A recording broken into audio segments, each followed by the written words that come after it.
Hello, everybody. Grant Hunter here with another Product Growth Leaders topic of the week.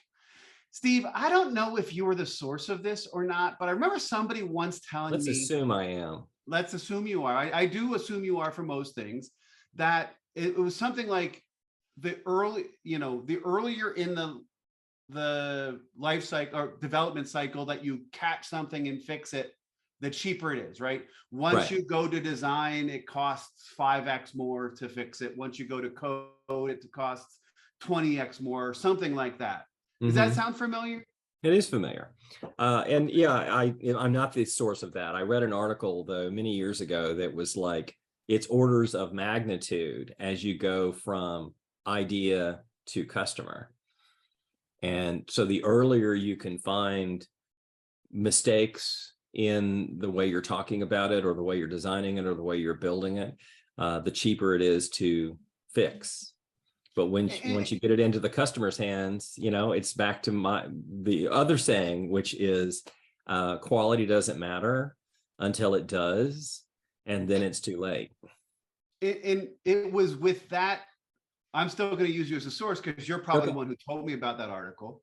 And Pam just put a link to an IBM article. We'll have to check that one out as well. But this idea of the further you go through the cycle, the process, the more it costs to fix mistakes, really was an inspiration for this week's topic, which is risk management across the product lifecycle. As we look at product management, there's a lot of the job we do is a risk management job, and there's a lot of risks, both pre-build, right, getting to commit and should we do this, through the build process and after build. So as we manage it through the lifecycle, so we thought this would be an interesting topic to talk about this week, and we put our question in on Monday. How can product management best manage risk through each stage of the product lifecycle? And some great answers came right away. Eva Beasley, who's been a little more engaged recently, a strong advocate of being transparent and open in all communication, whether it be with a manager, or colleague, or stakeholder, looking at the risk of managing the stakeholder aspect of it. Jason Weber added in the front end aspect of making sure we're working on the right stuff. May, you talked about transparency also. I'd love to start with you. Talk to me about your side. You said yes to all the above, which included John Krog talking about bringing the risk decisions forward and some scenario planning. But I'd love to get your take on this question and your side note on transparency. So we recently went on a little adventure in my organization to bring everything out into the open. And when you do that, people are going to freak out. So and because it's also, you can't fix things if people don't know about it, right? Like people say, why are you doing this change? Why are you putting us through this exercise? But it's almost always because the risk isn't exposed, right? So if you don't know about the risk, people think everything is safe and therefore they don't make an attempt to change it. But once you throw everything out in the open, you're going to get a lot of chaos. And you have to be ready to deal with that chaos. So I call it ripping off the Band-Aid from, I think, last week, 2 weeks ago, that session. But yeah, just put everything out in the open. It's going to cause a lot of chaos, but then people are going to start realizing, wait, everything is broken. Like what we're doing is incurring a lot of risk. Like maybe we should talk about it. Maybe we should address it. But then you also have a much shorter time window to fix it because you get a lot more visibility. So there is like pros and cons against that. Yeah, but like it is also a good way to kind of spur people to start thinking, okay, what are the risks in my organization? And to have your other teams start thinking about, okay, how do we start mitigating this sort of risk? And then that's where you start finding partners. I love it.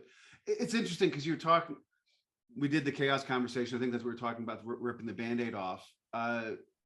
Change management, I think I came into this week, I wrote an article a while back about product management is risk management, but it was really all on the front end. The conversation we started with Steve on making sure you're working on the right things and the cost of fixing it if you don't understand the problem, the context, the personas, and that type of stuff afterwards. But this idea of the change management in, the stakeholders and process, boy, is there a lot of potential risk that I really hadn't been thinking about until I saw some of the answers this week. And so, but this idea of ripping the Band-Aid off, almost, can we handle a deluge of risk, right? Of change? Is there a way is there too much risk? Does that become riskier? The risk already exists. You're just making it apparent that it's there, right? I'm just talking about if we are too blatant with how much all these potential risks there are, does that become a change management issue in itself? In other words, people aren't comfortable with the amount of risk that you are exposing them to, and so they'll back off from changing. That's what that's, Yeah. I think you have a point. My husband just participated in an event, and they kind of had everybody define themselves, do a quiz, and they ended up with a bunch of people who were very conservative, who were really afraid of risk. They had no one who was innovative, and everybody was kind of in the middle. There were a few people in the middle, which means that if you're going to try and change that organization, you're going to really struggle. Yep. Right? So a lot depends. And then I worked in organizations where everybody was very risk happy. Right? It's like, throw it to me. We're good. Okay. In which case we're going to eat it for lunch and spit it out the other side. I think it's like any stress thing, right? You can work in a certain space quite happily. So I guess I'm trying to think of how would I do it if I saw lots and lots of risk? Would I kind of parcel it out bit by bit, or would I just throw it out on the table and say, let's deal with all of this? And I guess that's part of risk management, is understanding the culture of the company, the people you have, and how, if they're the people who can chew it up and spit it out, right? Or if they're the people who are going to be conservative. I not where I expected this conversation to be going, but it was an interesting, May's pull the Band-Aid off and bring it all forward. It really interested in me. I do want to, you got me thinking about, we've talked before about pre-mortems, although I know that's before you die, but I think we've had better ideas. This idea of bringing the risk forward and doing scenario planning, right? What you were talking about, May, really made me think about that. Steve, what's your take on bringing that forward? Well, actually, I got stuck on another aspect of what Pamela was talking about. I was working with a team a few years ago, and I thought I was being super transparent, but it didn't fit into their tiny little box. And they were so set to go to production. Let's normalize it. Let's socialize it. Let's whatever. And I'm like, no, we're still in the MVP stage. I mean, let us experiment a little. Basically, let's experiment to reduce our risk of doing it wrong. And they're like, why experiment? Let's just go to production, and it's back to, the story we started with of, if you get it all the way to the customer base, the cost of fixing things gets enormous. But I was trying to do a rebellion, I guess, inside a very conservative company. And I'm reminded of another quote. I can't remember who said it. Whenever I try to make change in my organization, the antibodies come in to attack me. I can see that. And then that's to go with your Brandeis quote of sunlight is a good disinfectant for looking at all the risk we potentially could have. Mm-hmm, mm-hmm. Joy, you came in, and I have to admit, I don't spend a ton of time studying SAFe, but I love this idea of Rome, which was part of the process which you introduced: resolved, owned, accepted, and mitigated. I'd love for you to talk us through that and sort of how you guys use that and how well it works. Does it work, do you find? Yeah, it's been fantastic. So SAFe Agile has its pros and cons, but since we implemented it, I do like the roam process. So in the very beginning, for all of the work that we're identifying, product managers, product owners, and the agile, the dev team, we identify each one with either resolved, accepted, owned, or mitigated. I mean, we bring up all the risks and then we talk about them, and then we have a confidence vote. And in the beginning, they were all like, the confidence vote was really low. And when we present that, we're presenting it to the entire, not the entire company, but like engineering, product, senior leadership team. And it was really hard for some people. I mean, we were being very transparent, but people learned very quickly. And I appreciate from the top down that if it was a low confidence vote, it was like, okay, what can we do? What can we do to mitigate it? What can we switch to another team? Let's be agile. And slowly but surely, the confidence votes now are like 4.5 and 5, because they've learned to work with the other teams, to work through the MIT, to work through the risk. And it's just always nice to see when they're like, well, the risk is, we've got 4 people on PTO. I mean, we're just very open. We're very, the risk is we've got 2 new people and we're onboarding them. So, I mean, we're very open about, what's going on the teams and in the organization. And it's worked really well. Awesome. I think sometimes we look at some of the stuff in frameworks like SAFe or whatever, and we can be derogatory to it. But I think, a tool like Roam is a nice way to start bringing the skills in to help manage the risk in where it's going. Calvin, you said yes, and so you were agreeing with everybody before, and you sort of leaned into the scenario planning. Talk to me about where your head is with this. Well, my thought around this, and as I mentioned, I haven't done this extensively, and I started thinking about one of the projects that I'm on, and as we're launching, how can we mitigate some of those kinds of concerns that are out there? And I just thought, well, gosh, I know that I've done this, though not extensively, but really thinking through what's the worst that could happen. What, if something doesn't work, how do we address it? How do we think through it? And so it's less, my thought on that, it was like less in the moment, in say while something's going on now, whether, in a sprint or whatever, but more thinking strategically, what's out there and what might we face, what might we face ahead.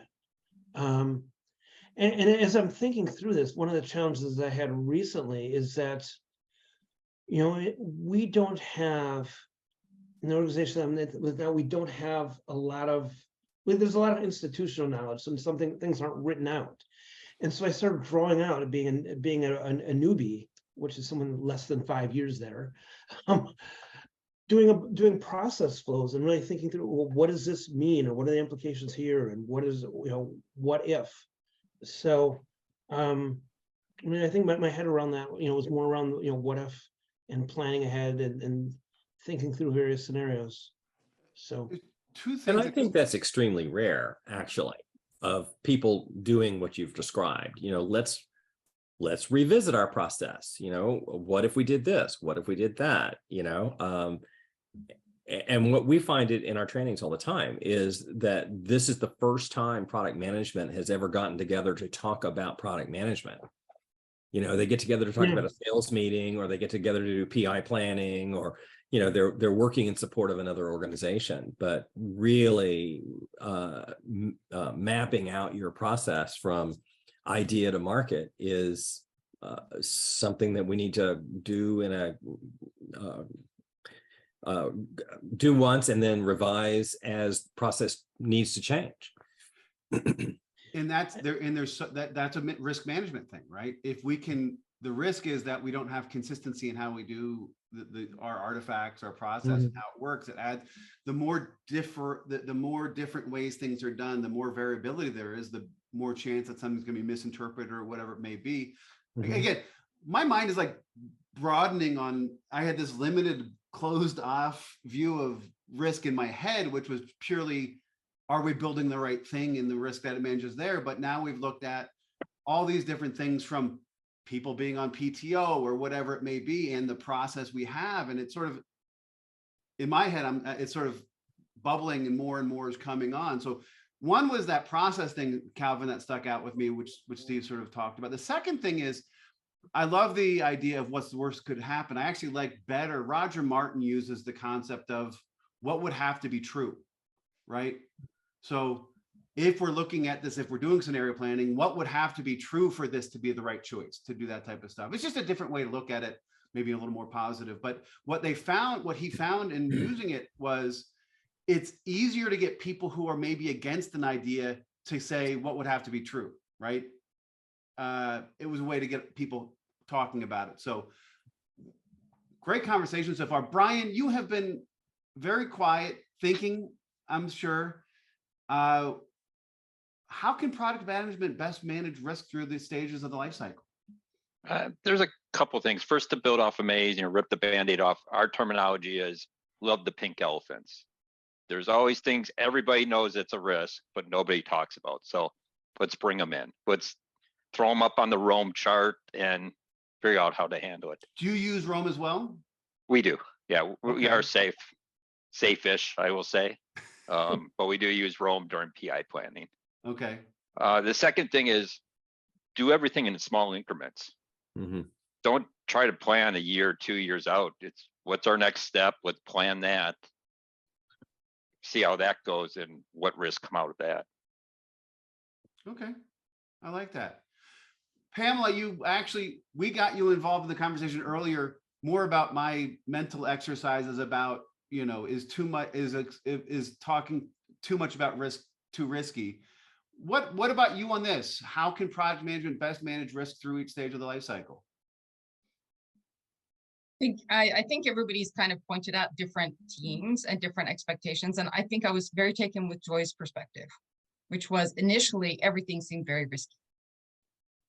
But what you did was you created a psychologically safe place where people could accept the level of risk or figure out that they could deal with it, right? And so every organization is different, and you're going to have to deal with every organization in a completely different way.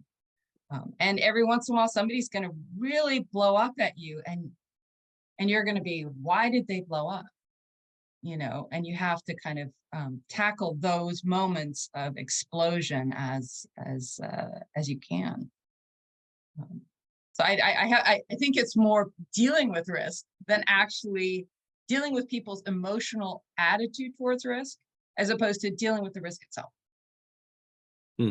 Anyway, that's kind of where I get to, because honestly, once you figure it out, or once you know that you have a process for dealing with risk, the temperature goes way down, right? Yeah.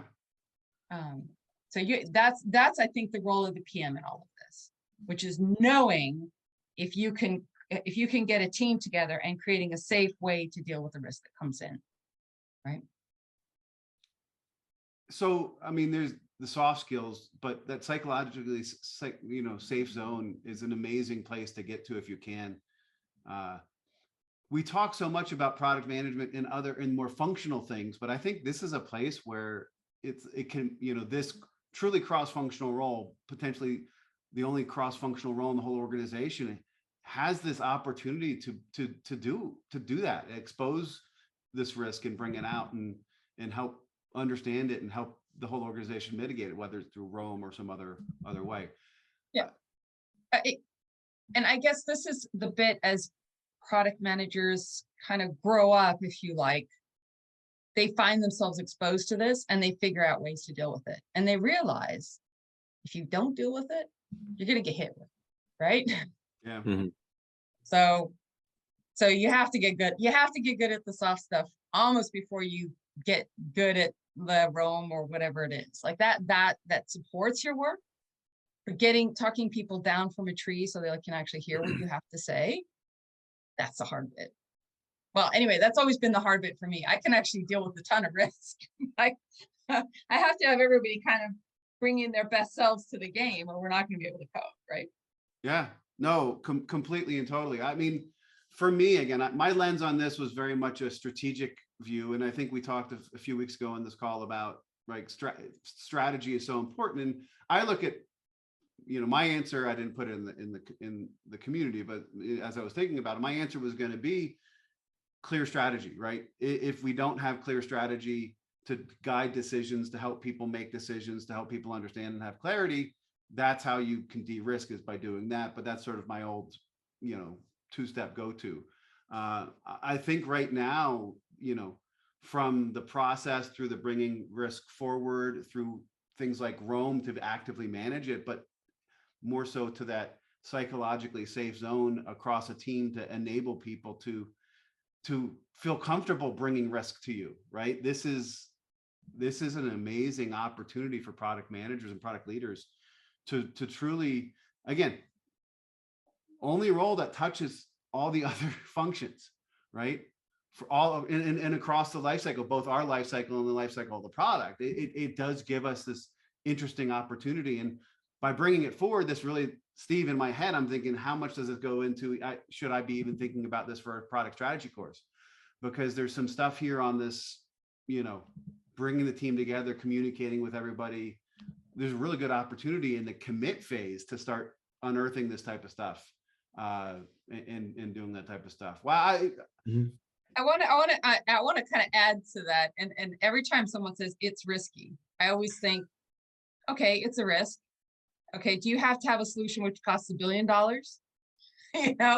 Or can you have a hack, right? Like you need to kind of be able to scale, right? And see if you can get the team to accept suboptimum just to kind of get over the risk initially.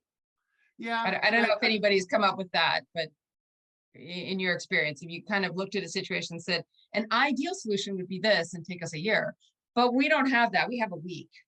I'm thinking of COVID, I didn't have a year to do something. I had 6 weeks. It's like, we just did something, right? Perfect. No, but it kind of got over that. Are we going to have revenue next month risk? Yeah. Steve, it takes me to a lot of this conversation, stuff we've talked about in the past about, what's the possibility versus the plausibility, and what would be the impact if it did happen, right? Mm-hmm. My mind's sort of swimming right now because you guys have opened me up past my strategy. This is now the place. 2 weeks ago, Steve is the one who said, I guess I'm going to say it. Strategy comes first. Now I'm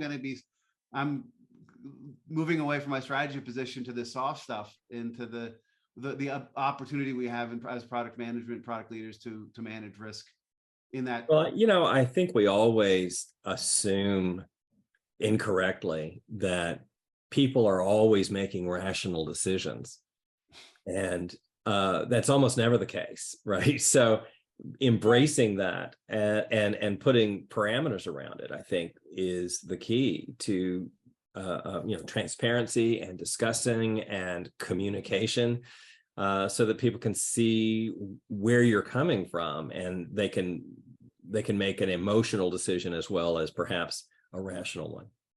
Yeah.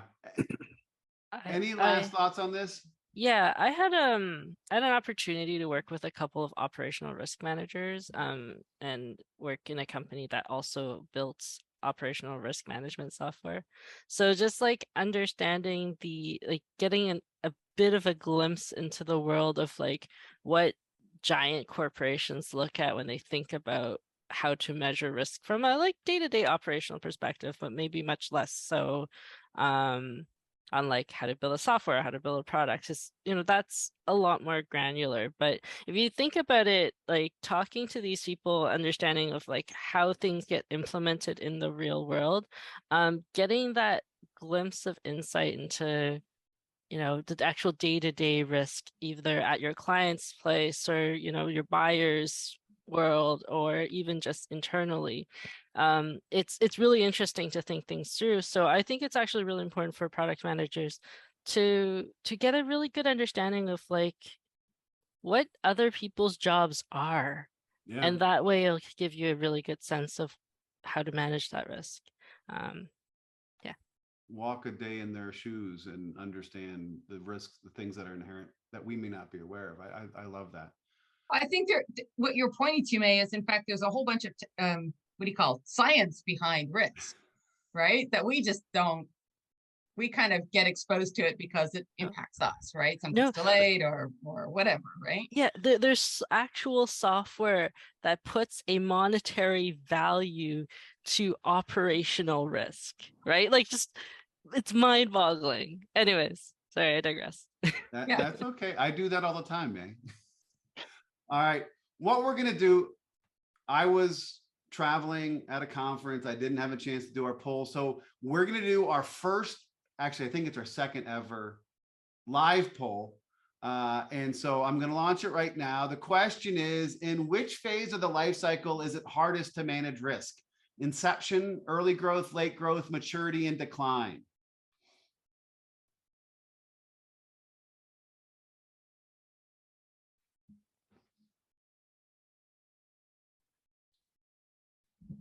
All right. I was worried. So far we've got a couple votes in, one on early growth, one on decline. I was worried that we were going to get everybody jumping on inception. Because again, this is me in my strategy hat thinking the biggest risk is getting to commit in that type of stuff. Any last votes coming in? I don't see it, so. No. Okay. And I think Steve and I, since we're hosts and co-hosts, aren't able to vote in it. So surprised me. Again, my strategy hat on. I thought everybody would say Inception is the hardest place to manage.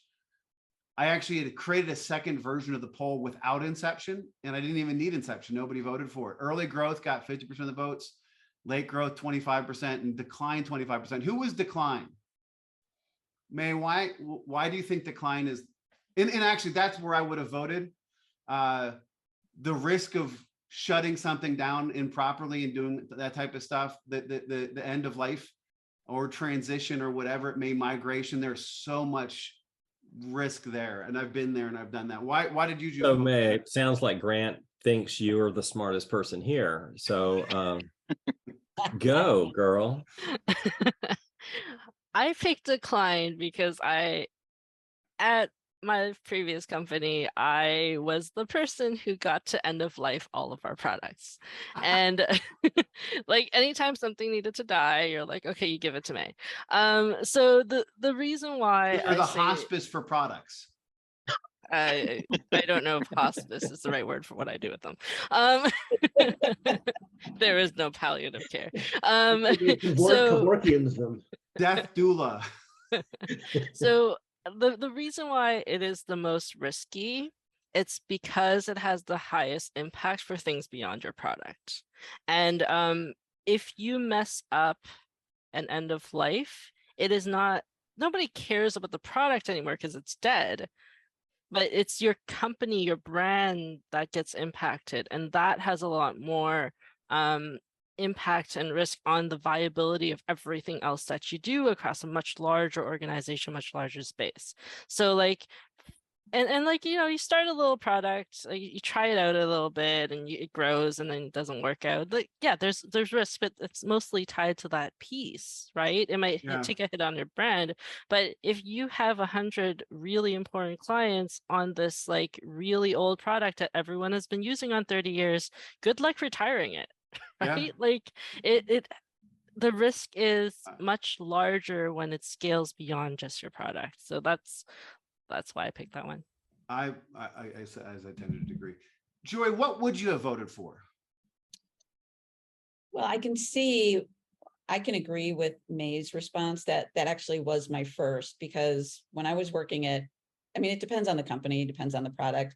When I was working at Equifax, I don't think they ever retired or killed off their products because their products were scores. It was data. And so you never knew if you were going to retire this certain score, where it was coming from, who was using it, what they were using it for, what else it, you know, some scores were for some reason integrated within other scores. So this score used this score, and it was just like a nightmare. Spaghetti code almost. That's that company.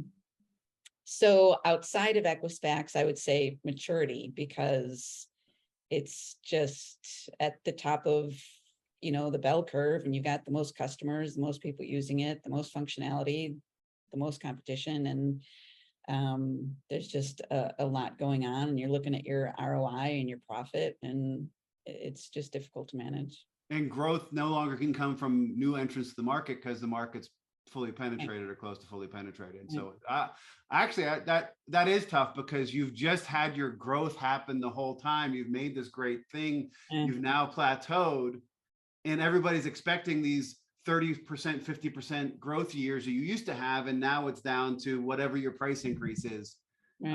And retention becomes harder. And I could see that. Brian, what did you vote for? I went with early. So okay, I thought of the question a different way. I would agree with both Joy and May. The risk is higher in maturity and end of life, but dealing with or managing the risk, there's more risk, unknown risk items coming in early growth.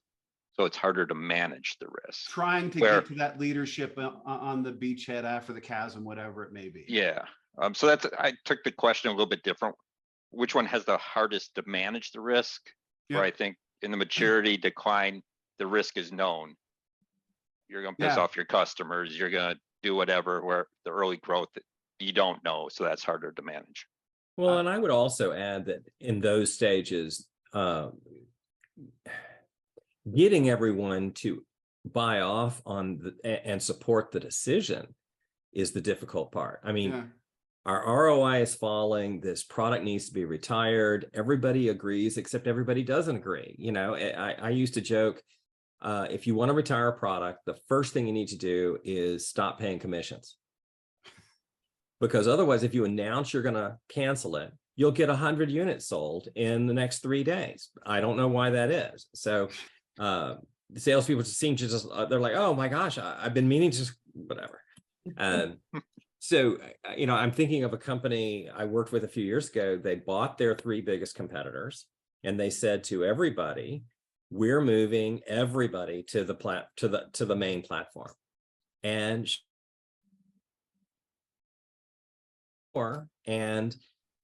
because their comp plan didn't prevent them from doing that, they still had to maintain 4 development crews because somebody in leadership didn't say, wait a minute, we all need to be behind this. And yet the argument was, oh, but this thing has a certain feature that is really attractive to my customer or whatever.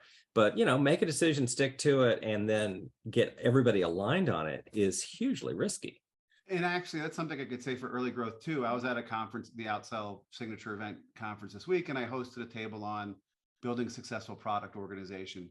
And more CEOs at the table than product people, which I thought was pretty cool. And the CEO of MPD Group, a research company, now board member of the combined IRI MPD, was there. And a product manager was saying, we've launched these new products, and we can't get our salespeople to sell the new products. They only want to sell the old products they've sold for 30 years because it's easier. And the CEO said, change their comp plan, right? So the behavioral thing of it is going to be an important thing. Steve, what would you have voted for if it let a co-host vote? I was leaning toward decline. I mean, just the experience of getting everyone aligned on the fact that we are going to discontinue this thing. All right, Calvin, where did you go?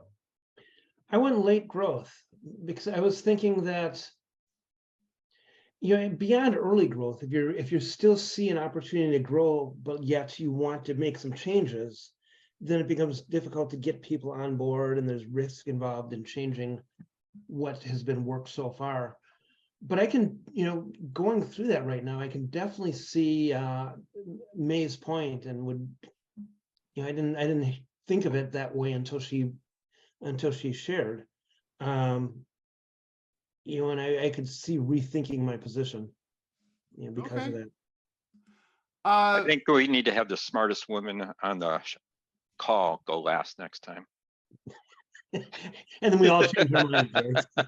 Actually, I was going to go to the other smartest woman on the call. There's 3 smartest women. There are. Yeah. And I was going to go to Pamela. And if my math is correct, you want early growth. I went early growth because so as someone who's discontinued enough products to actually have to write the procedure for how to discontinue a product. Which, by the way, no one ever read. They would just come, they knew I knew how to do it. It involved lots of SAP codes for some strange reason. This is a hardware company. They would just show up at my desk and say, tell me how to do this. I mean, I guess I'm not that afraid of it, but I am more concerned in the early growth phase that you're trying to make decisions in a space which you don't fully understand. Right? Whereas with a mature product, you actually know the core of what works and you're playing at the margins. Early growth, you don't have no idea, right? And so maybe it's also that we're talking about risk, but we're not putting the word in front. Is it product risk? Is it market risk? Is it, you know, what kind of risk are we talking about? Is it strategic risk? Organizational risk. Organizational risk. So I think every time we talk about risk, we kind of need to put that word in front, and then it's going to help us figure out like where we actually need to worry about. Completely agree. Joy, I'm going to, and I can't do this because I'd have to go into the poll tool and that type of stuff. I'm going to give an all of the above, and I know you like all of the above. Thank you. And I'm actually going to, after this, I'm going to say all of the above, because I think maybe it's the old, it depends. It depends on where you are in your company and in the market and that type of stuff. You know, it's hard across all of these places. So thank you guys for having that live poll and a great conversation talking through it. I need to get to our next question. Is product management really risk management? Okay, I'm going to start by saying something really kind of off the cuff here. I think product management is really juggling. And what you're juggling at any one time can vary. One of the things is risk management. Okay. I don't know. Take it away. Tell me I'm wrong.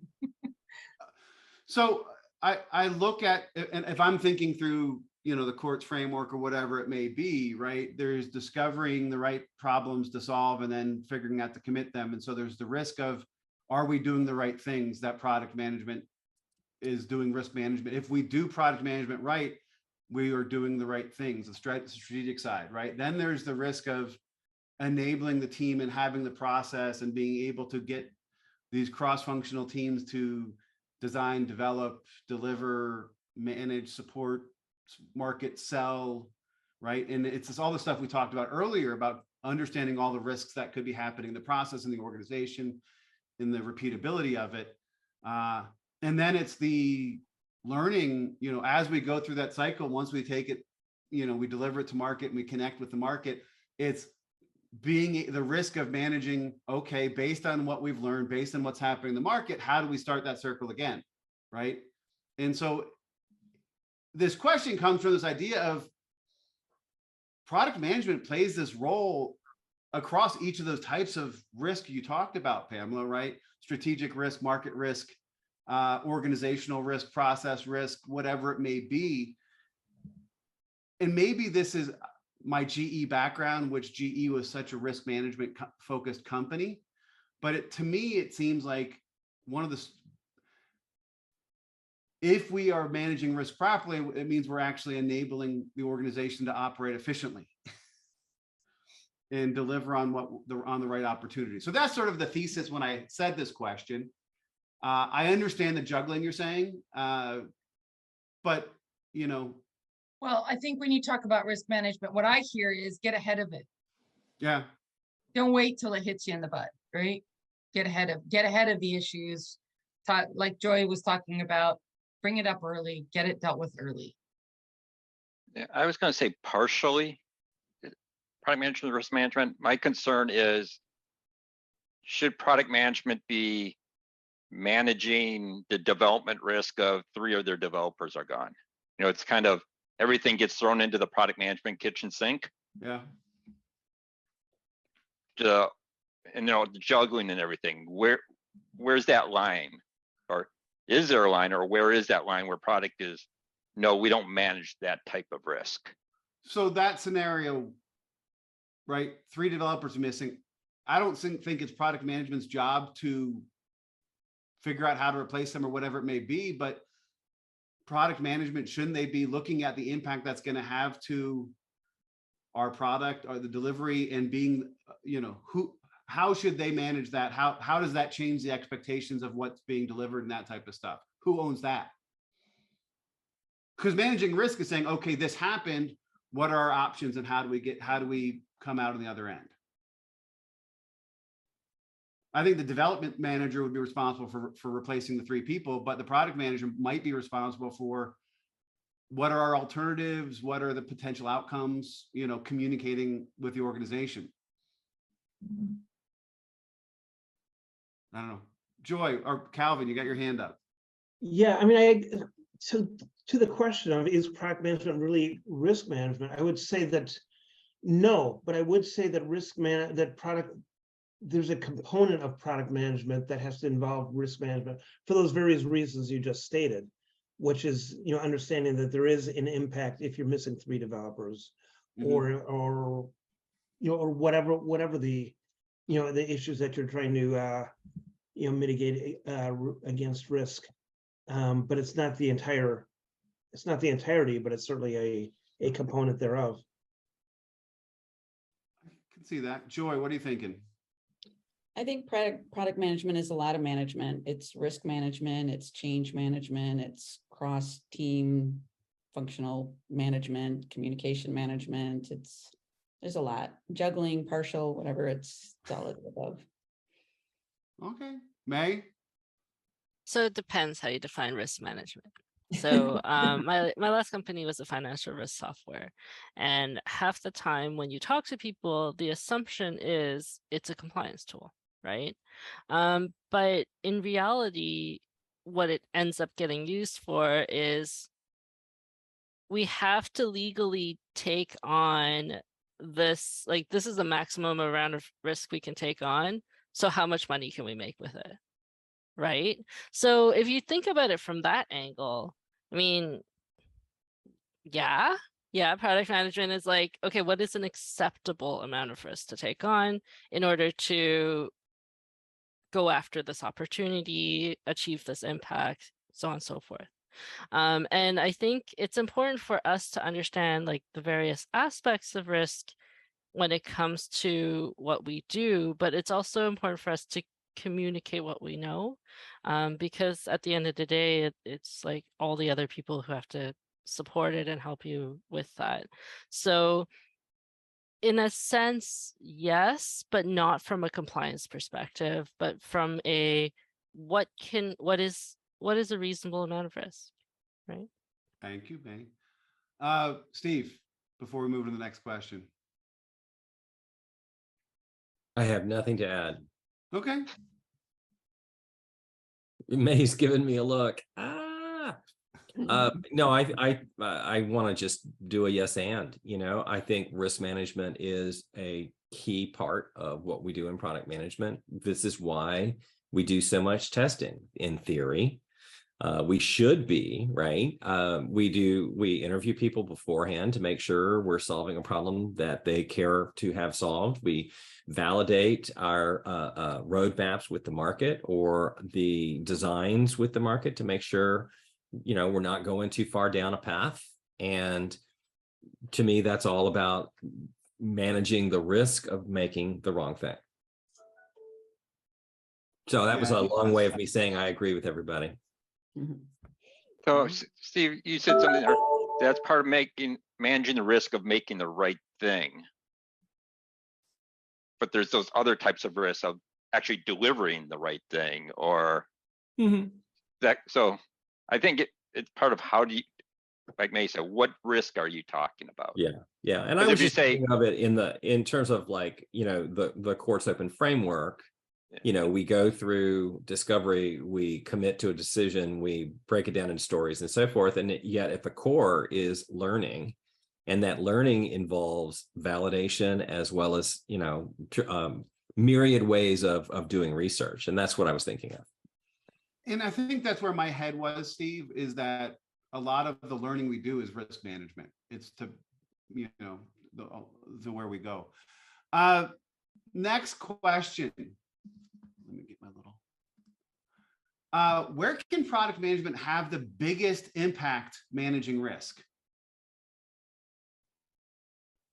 Pamela, you talked about all these different types of risk to manage.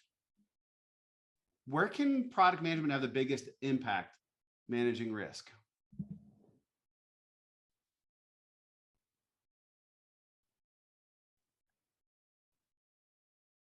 Okay, I think I have like 15 answers to this one, but I think I'm going to go back to what I originally said, which was, I think we have the biggest impact in making it acceptable to talk about it, and making people comfortable with exploring lots of different options as opposed to jumping to the first thing. I think if we do those two things, we de facto de-risk or reduce risk. That's sort of like our Pareto principle. Those two things will have the biggest impact across. Yeah. Yeah. I can agree with that. I mean, when I wrote this question, the answer in my head was sort of Steve's on the front end, right? Make sure that before we even start designing or developing stuff, we've validated in the market.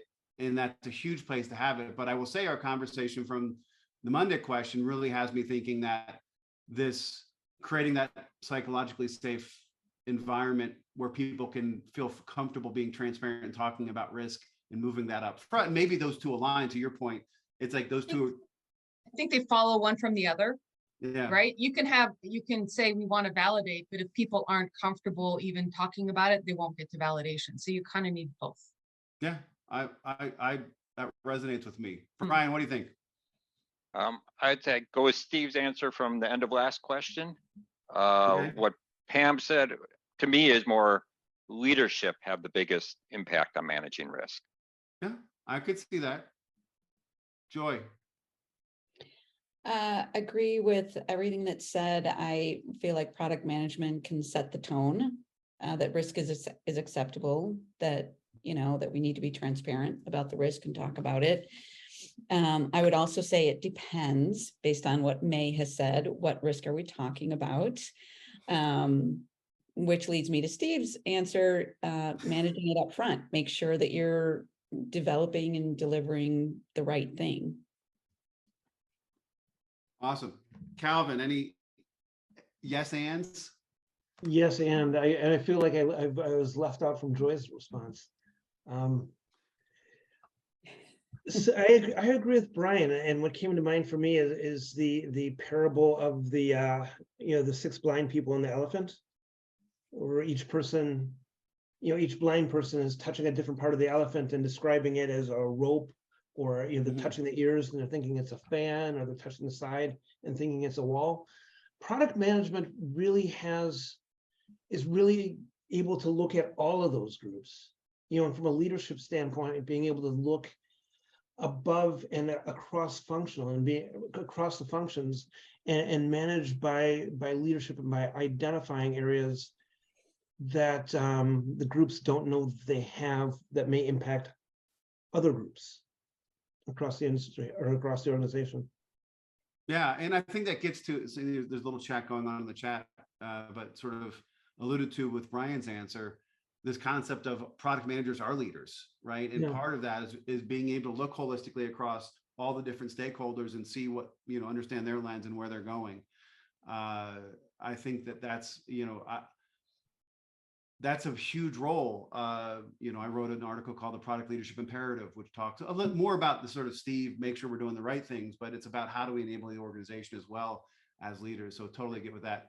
May, before we move on to the lightning round. Well, everyone's been talking. I've been thinking about what does managing risk actually mean, right? Because like when we build products, we build features, solutions, whatever, we think about the problem space, and generally speaking, when we build a solution, that solution is to address some form of risk or some form of problem, which is in effect a risk. So if you think about it from that perspective, we also have to acknowledge that we as product managers might aren't the expert in that specific domain. So I think the most impact we can have is to not solution. We understand the risk, we understand the problems, we take a step back and we say, hey, here's the scope. You as the experts in your domain, let's build the solution together. And I think that is one of the biggest impact we could have by bringing in the people who know their stuff and talking about the solution holistically together. And that is expensive. It takes time to get to, it takes time to learn, but I think it's really important to like not pretend like we know everything. Yeah. I like that. And for some reason, while you were talking there, it brought me to the whole, there's a lot of people talk about betting, right? What are the bets we're going to make? And bets are all based on risk, right? And we need to make educated guesses based on the information we have and some of that domain knowledge. But that's all, it's all about risk management is making those bets. I don't know. There was Twitter stuff going on last week with people talking about bets and stuff and experiments. Awesome. Our lightning round question. How would you describe the importance of risk management to a new product leader? I mean, we've just gone on a whole bunch of stuff, right? And hopefully if somebody's getting into a product leader, they have some of the insights that we have had, but how would you describe the importance of risk management to a new product leader? I'm going to start with Brian. I would say it's very important to raise the risk early. I always look at the Eisenhower box, the important versus urgent. Yep. You want to have risk and important, handle it early before it moves over to urgent. All right. I love that. Joy. I mean, I would describe the importance of risk management being one of the most important things to product management. Just point blank. Important. This is a pillar of product management. Mm-hmm. All right. Calvin. I would agree with what's been said so far. I'd also say that to be unafraid of of raising issues that you see. I mean, because a lot of times someone they're fearful because you're dealing with people that outrank you essentially. I can see that. May. It's not about risk management. It's about how you talk about it and what you do with it. I like that. How you talk about it and what you do with it. Pamela. I feel like I'm in a yes and situation. Everybody said all the things I wanted to say already. Well, that's the hard part of going late. I get that. That's the best answers we get. Yes. I would say there are moments in the life of a PM where you kind of feel like, there's this expression of girding your loins, like, okay, I've got to deal with this, and getting people used to the fact that they're going to be in the vanguard of pointing out the pink elephants or whatever it is, right? They're going to be the ones that say this is not going to fly, and they shouldn't be afraid of it. I like that last phrase, and you shouldn't be afraid of it. Awesome. It's if you're not doing it, you're not doing your job. So kind of echoing Joy there. Steve.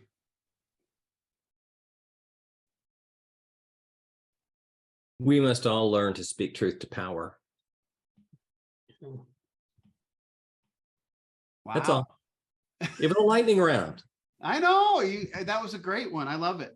I'm going to go into the chat stream and say that product management are leaders, right? We are the only function that really is truly cross-functional and sees that whole elephant as Calvin was talking about. We see everything, and because of our unique perspective and lens on this, we are in a unique place in the organization when it comes to products and markets to be the person who does what everybody else said, right? Speaks truth to power, right? Talks to it, addresses it, brings it up front and that type of stuff. But product management has to be the leaders in the organization because of the holistic view they have. So that's my take on it.